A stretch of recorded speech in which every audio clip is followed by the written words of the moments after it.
নমস্কার, আমি প্রশান্ত শাস্ত্রী। আজকে কথা বলবো সিংহ রাশিকে নিয়ে। সিংহ রাশির জাতক বা জাতিকাদের আগামী 15ই মে থেকে টানা একটি বছর অর্থাৎ 2026 মে মাস পর্যন্ত সময়টি কেমন কাটতে চলেছে এই নিয়ে বিস্তারিত আলোচনা করব। আপনারা জানেন যে আগামী 15ই মে দেবগুরু বৃহস্পতি তার রাশি পরিবর্তন করছে। দেবগুরু বৃহস্পতি আপনাদের রাশির দশম ভাব থেকে রাশির একাদশ ভাবে এসে অবস্থান করছে। আমরা জানি যে আমাদের একাদশ ভাব থেকে আমরা আমাদের জাগতিক সফলতাকে দেখি। সফলতা বা সাকসেস বা ইচ্ছাপূর্তি এই ভাবটিতে বৃহস্পতির অবস্থান, এটা কিন্তু বলা যেতে পারে যে সিংহ রাশির জাতক বা জাতিকাদের ক্ষেত্রে কিন্তু একটা দারুণ একটা সুযোগ বা দারুণ একটা বার্তা নিয়ে আসছে। এবং দেবগুরু বৃহস্পতি আপনাদের একাদশভাবে বসে তার প্রথম দৃষ্টি অর্থাৎ পঞ্চম দৃষ্টি পড়বে আপনাদের থার্ড হাউস, যেখান থেকে আমরা যোগাযোগ কমিউনিকেশান দেখে থাকি, এবং তার সপ্তম দৃষ্টি পড়বে আপনাদের পঞ্চম ভাবে। এখানে কিন্তু বৃহস্পতি পঞ্চম ভাবের অধিপতি হয়ে একাদশে অবস্থান করে পঞ্চমে দৃষ্টি দিচ্ছে। এটা কিন্তু পঞ্চম ভাব থেকে আমাদের প্রেম রিলেশান এবং আমাদের সন্তান, আমাদের এডুকেশান, আমাদের বলতে গেলে কমন সেন্স বা ক্রিয়েটিভিটি আমরা পঞ্চম ভাব থেকে দেখি। এবং তার সাথে সাথে আপনাদের দেবগুরু বৃহস্পতি তার নবম দৃষ্টি দেবে হচ্ছে আপনাদের সেভেন্থ হাউস, যেখান থেকে আমরা আমাদের ম্যারেজ বা বিবাহিত জীবন বা বিবাহিত বা জীবনের ক্ষেত্রে যে সমস্যাগুলো আমরা দেখি সেগুলো কিন্তু সপ্তম ভাব থেকে দেখি। এবং সপ্তম ভাব থেকে আমরা পার্টনারশিপ রিলেশান বা পার্টনারশিপ বিজনেস বা বিজনেস অর্থাৎ ব্যবসা টোটাল বিষয়টি আমরা সপ্তম ভাব থেকে দেখি।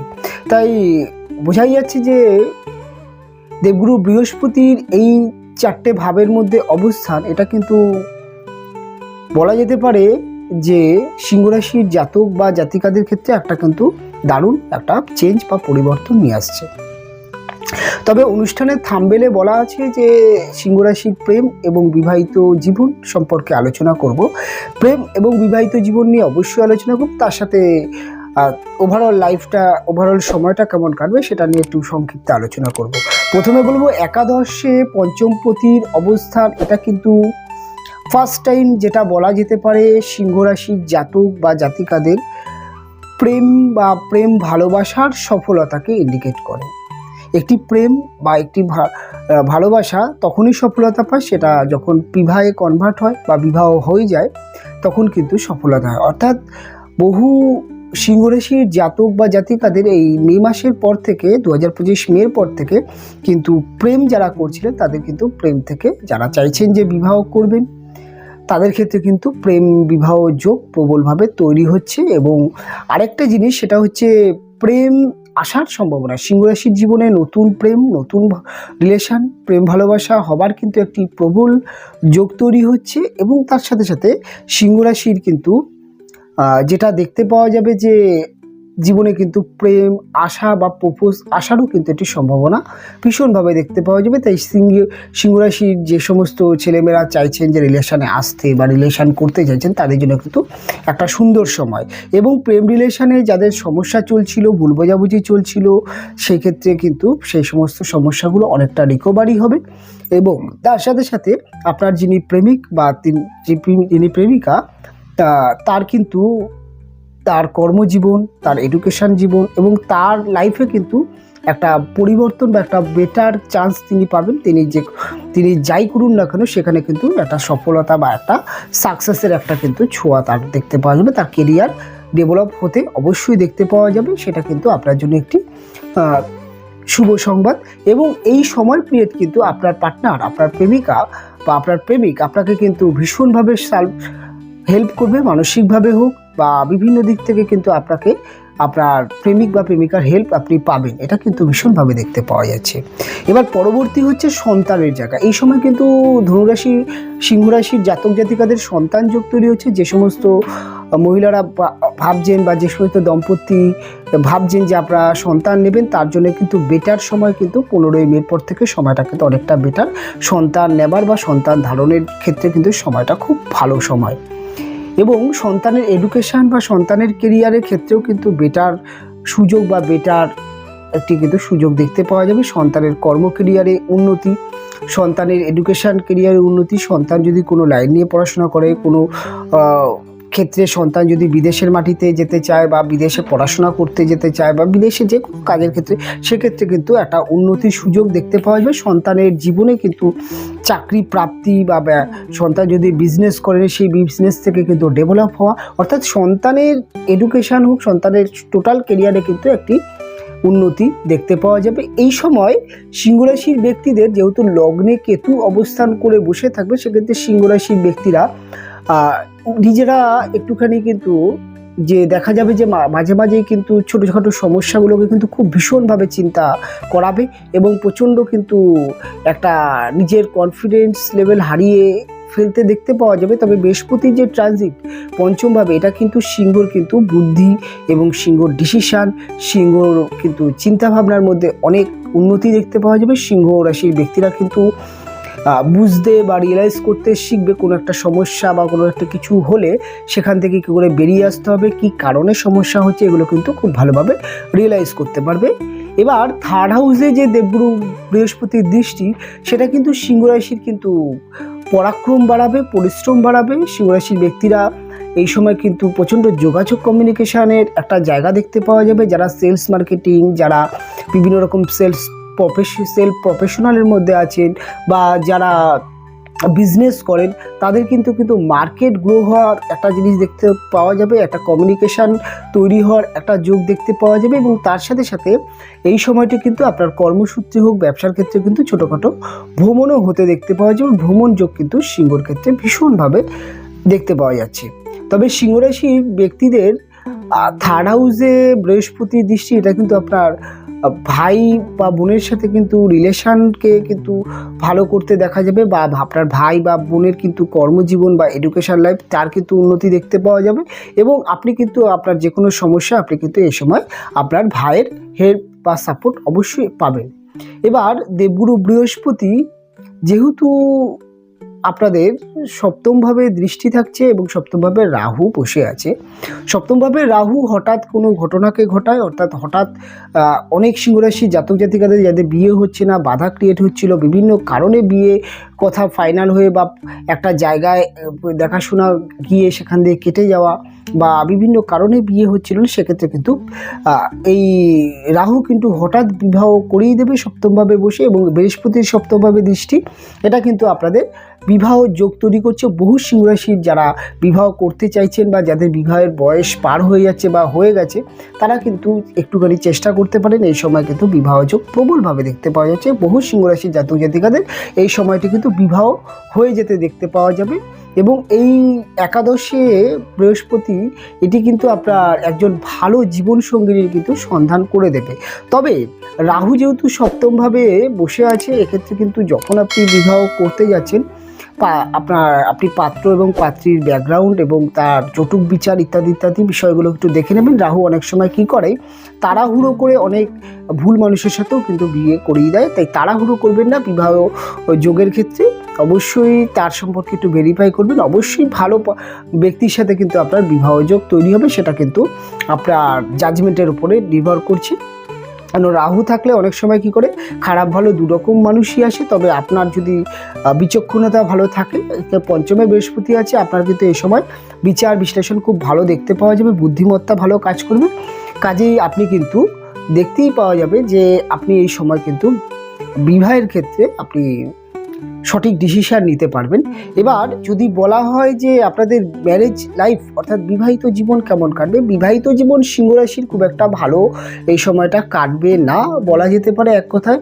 কেননা রাহু সপ্তমভাবে অহেতুক অশান্তি, অহেতুক ঝামেলা, নানান অশান্তি, নানান ভুল বোঝাবুঝি, হাজব্যান্ড ওয়াইফের মধ্যে মতপার্থক্য, এক্সটার্নাল অ্যাফেয়ার্স, বিভিন্ন রকম সমস্যা কিন্তু তৈরি করে। তবে সিংহ রাশির ব্যক্তিদের কিন্তু এই ধরনের সমস্যা থেকে আগাম বার্তা দেওয়া যে আপনারা সাবধান থাকবেন এবং কোনো রকম রকম এক্সটার্নাল অ্যাফেয়ার্স বা কোনো রকম ছোটোখাটো বিষয় খিটখিট অশান্তি, বাড়তি সন্দেহ প্রবণতা বা পরিবারের কথা শুনে বা কোনো ব্যক্তির কথা শুনে আপনি আপনার হাজব্যান্ডকে বা আপনার ওয়াইফকে আপনি এমন কিছু বিয়ে বা এমন কিছু ব্যবহার করলেন বা এমন কিছু কথা শোনালেন, সেটা কিন্তু সমস্যা আসতে পারে। তাই প্রত্যেকটা পদক্ষেপ বিবাহিত সম্পর্কের মধ্যে গ্রহণ করতে গেলে সেটা কিন্তু একবার নয় 5 বার চিন্তাভাবনা করে নেবেন। এবং বৃহস্পতির যেহেতু দৃষ্টি আছে, অনেকটা ব্যালেন্স পাবেন। 100% যে বিবাহিত জীবন খারাপ যাবে সেটা বলা যাবে না, তবে মাঝে মধ্যে কিন্তু বিবাহিত জীবন কিন্তু ভালোই থাকবে। তবে এই সময় পিরিয়ডটি আপনার হাজব্যান্ড বা আপনার ওয়াইফের মধ্যে একটা জিনিস দেখতে পাওয়া যাবে, তার কিন্তু একটু ভবঘুরে মানসিকতা, একটু বাইরে ঘোরাফেরার মানসিকতা দেখতে পাওয়া যাবে। তবে যারা নেশা বা এই ধরনের ক্ষেত্রে, অর্থাৎ জুয়া ফাটকা এই সমস্ত জায়গায় টাকা পয়সা লাগান, তাদের ক্ষেত্রে বলবো দেখুন, সংসারকে মাথায় রেখে আপনি যে কোনো জায়গায় নেশা বা যে কোনো কিছুতে আপনি টাকা পয়সা ইনভেস্ট করতে পারেন, কেননা আপনার নেশা বা আপনার বদ অভ্যাস আপনার ম্যারেজ লাইফকে ক্ষতি করতে পারে। এই সময় কিন্তু একটুখানি এদিকে সাবধান থাকবেন। আর আপনার কিন্তু শরীর স্বাস্থ্যের প্রতি বাড়তি যত্ন দিতে হবে, খাওয়া দাওয়ার প্রতি এবং হেলথের প্রতি। যে কোনো ছোটোখাটো সমস্যায় অবশ্যই ডাক্তারের পরামর্শ নেবেন। লগ্নে কেতু বা রাশিতে কেতু থাকলে এটা কিন্তু একটু সমস্যা করে। তবে বৃহস্পতির যা ট্রানজিট বা গোচর দেখছি, আপনি যদি একটুখানি ঠিকঠাকভাবে মেডিকেল গাইডেন্স নিয়ে বা একটু খাওয়া দাওয়া বা একটু রুটিন মেয়াদ চলে, তাহলে কিন্তু খুব একটা যে আপনি ভুগবেন সেটা কিন্তু নয়। এখানে বলা যেতে পারে বিজনেস কেমন থাকবে। বিজনেসের জায়গা কিন্তু কিছু ব্যক্তির বিজনেস কিন্তু ভীষণ গ্রো হতে দেখতে পাওয়া যাবে, ভীষণ ডেভেলপ হতে দেখতে পাওয়া যাবে। আর কিছু ব্যক্তি কিন্তু বিজনেস ক্যারিয়ার একটু ডাউন যেতেও দেখতে পাওয়া যাবে। তবে যারা অনলাইন বিজনেস করছেন, যারা বিভিন্ন রকম যারা ই কমার্স বিজনেস করছেন, যারা সফটওয়্যার রিলেটেড কাজ করেন, যারা বিভিন্ন রকম ফাইলপত্র অর্থাৎ ট্যাক্স হতে পারে বা বিভিন্ন রকম জিএসটি হতে পারে বা বিভিন্ন রকম আইটি ফাইল, এই ধরনের যারা কাজবাজ করেন, অর্থাৎ ইকোনমি অ্যাকাউন্টসের বিভিন্ন রকম কাজবাজ করেন, তাদের ক্ষেত্রে কিন্তু একটা ডেভেলপ দেখতে পাওয়া যাবে।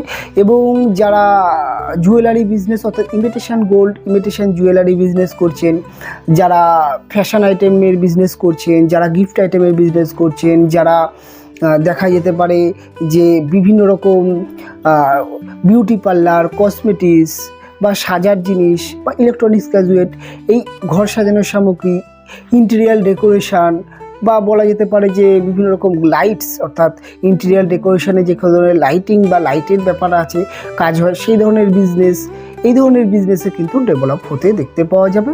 এবং আপনারা যদি এই সময় পিরিয়ডটি আপনার বিজনেসটাকে যদি আপনি একটুখানি সোশ্যাল মিডিয়ার মাধ্যমে হোক বা অ্যাডভার্টাইজের মাধ্যমে যদি গ্রো করতে চান, সেটা কিন্তু খুব ভালো চান্স আপনার গ্রো হতে দেখতে পাওয়া যাবে। এবং সিংহ রাশির কেরিয়ারের ক্ষেত্রে বলতে গেলে, সিংহ রাশির যারা যদি দেখা যাবে যে যারা সোশ্যাল মিডিয়ায় কাজ করেন, যারা অভিনয় জগতে কাজ করেন, যারা সেই সমস্ত জায়গায় কিন্তু নেম ফ্রেম হওয়ার একটি যোগ দেখতে পাওয়া যাবে। যারা ক্রিয়েটিভিটি জগতে আছেন তাদের ক্ষেত্রেও কিন্তু ভালো সুযোগ আছে এই সময় নিজেকে প্রতিষ্ঠিত করা, মানে যে নেম ফ্রেম তৈরি করা, এদিকে কিন্তু ভালো সুযোগ দেখতে পাওয়া যাবে। তবে সিংহ রাশির কর্মজীবন কেমন থাকবে? দেখুন, কর্মজীবন নিয়ে খুব একটা সমস্যা নেই, কর্মজীবন ব্যালেন্স থাকবে।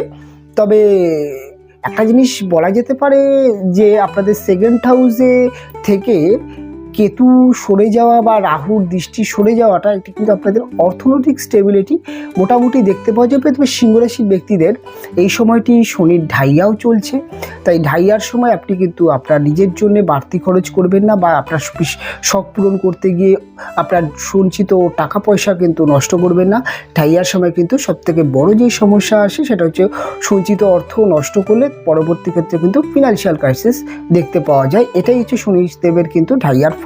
তাই টাকা পয়সা আপনি বাঁচিয়ে রাখবেন। 7.5 বা ঢাইয়া যেহেতু চলছে, ঢাইয়া 2.5 বছর চলবে। 2.5 বছরের মধ্যে এই 2.5 বছর যদি আপনারা একটুখানি সহ্য করে কাটিয়ে নিতে পারেন, হয়তো ইচ্ছা আছে যে বাড়িঘর নির্মাণ করবেন, বাড়িঘর ক্রয় করবেন, বা ইচ্ছা আছে যে কোনো একটি জায়গায় ভ্রমণ করতে যাবেন, বা কোনো একটি বড় খরচ করার ইচ্ছা আছে, সেটা কিন্তু এই 2.5 বছরটাকে পার করে যদি করতে পারেন এবং টাকা পয়সা যদি একটুখানি ধরে রাখতে পারেন, সেক্ষেত্রে কিন্তু যথেষ্ট ভালো।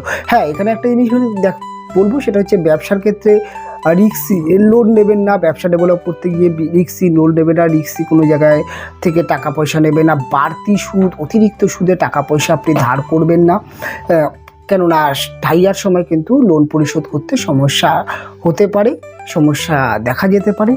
তবে একটা জিনিস বলবো, অষ্টমভাবে শনি, এই শনি কিন্তু যেহেতু সপ্তম ভাবের অধিপতি হয়ে অষ্টমভাবে যাচ্ছে, এটা কিন্তু আপনার যিনি দম্পতি আছেন, অর্থাৎ আপনার হাজব্যান্ড হতে পারেন বা ওয়াইফ হতে পারেন, আপনার হাজব্যান্ড ওয়াইফের কিন্তু হেলথের দিকে একটু কিন্তু যত্ন নিতে হবে। তার শরীর স্বাস্থ্য একটু খারাপ যেতে পারে, তিনি কিন্তু তার পার্সোনাল লাইফে বা পার্সোনাল ক্ষেত্রে কিন্তু কিছুটা কিন্তু সমস্যা থাকতে পারে। তাই তার সাথে কিন্তু তার যে কোনো সমস্যা কিন্তু আপনাকে এগিয়ে আসতে হবে এবং বুঝতে হবে যে এই সময় অহেতুকভাবে ম্যারেজ লাইফে এমন কোনো পদক্ষেপ নেবে না যেটা ম্যারেজ লাইফকে খারাপ করতে পারে।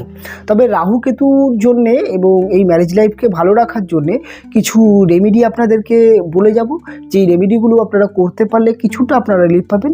প্রথমত, আপনাদের রাশিতে বা লগ্নে কেতু অবস্থান করছে, এই সময় কিন্তু স্ট্রিট ডগ অর্থাৎ দেশীয় কুকুর অর্থাৎ দেশি কুকুরকে যদি আপনি প্রতিদিন সকালবেলায় বিস্কুট খাওয়াতে পারেন, নিয়মিত খাওয়াতে পারেন, এটা যদি রুটিন করে নিতে পারেন, দেখবেন কেতুর সমস্যা থেকে, নেগেটিভ সমস্যা থেকে অনেকটা বেরিয়ে আসতে পারবেন। আপনাদের কনফিডেন্স লেভেল, আপনাদের শরীর স্বাস্থ্য অনেক ভালো যাবে এবং কেতুর যে নেগেটিভ যেই যোগগুলো, শত্রুতা হয়ে যাওয়া বা বদনাম হয়ে যাওয়া, এই জায়গার থেকে কিন্তু আপনারা বেরিয়ে আসতে পারবেন।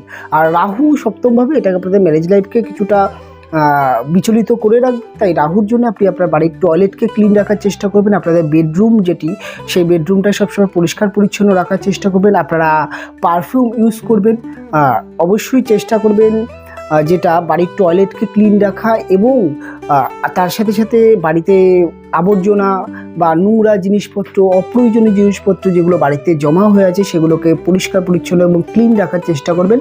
বাড়িতে যে সাফাই কর্মচারী আছে বা যিনি আপনার বাড়ি ড্রেসিং করেন, তাদেরকে যদি মাঝে মধ্যে কিছু খাওয়াতে পারেন, সেক্ষেত্রে ভালো একটি ফল পাবেন। বাড়িতে যে সমস্ত ব্যক্তিরা আপনার বাড়িতে দেখা গেল যে প্রতিদিন সকালবেলা ময়লা নিতে আসছে যে ছেলেটি জমাদার, তাকে যদি আপনি মাঝে মধ্যে কিছু খাদ্য কিনে দিতে পারেন, সেটা কিন্তু আপনার জন্য রাহুর নেগেটিভিটি থেকে ভালো ফল দেবে।